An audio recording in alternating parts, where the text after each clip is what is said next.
तात बात फुरी राम कृपाहि, राम विमुख सिधि सपने नाही।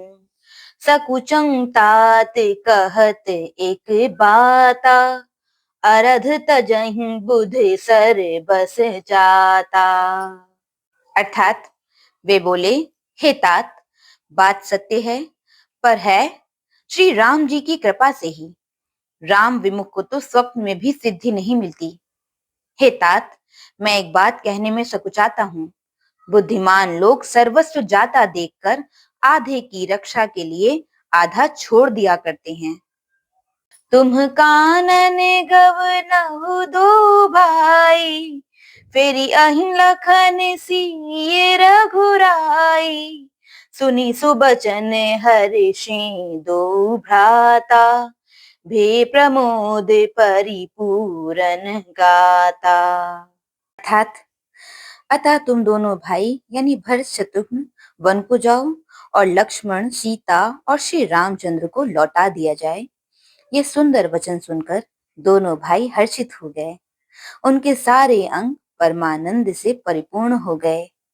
मन प्रसन्न तन तेजु राजा, जनु जी राउ राम भय राजा।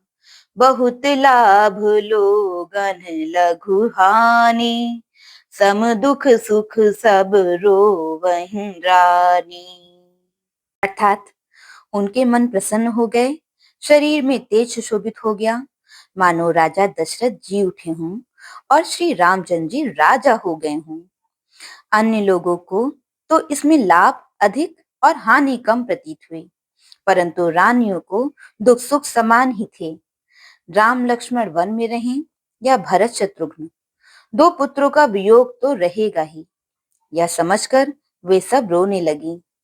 कहहिं भरतु मुनि कहा सो कीन्हे, पलु जग जीवन अभिमत दीन्हे।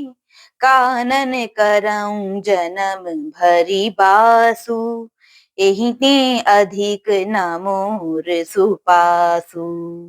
अर्थात भरत जी कहने लगे, मुनि ने जो कहा वह करने से जगत भर के जीवों को उनकी इच्छित वस्तु देने का फल होगा, यानी 14 वर्ष की कोई अवधि नहीं। मैं जन्म भर वन में वास करूंगा।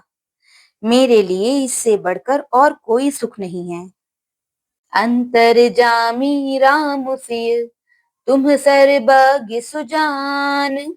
जौफुर कहु नाथ निज, कीजिए बचनु प्रवान, कीजिए बचनु प्रवान। अर्थात श्री रामचंद्र जी और सीता जी हृदय की जानने वाले हैं और आप सर्वज्ञ तथा सुजान हैं।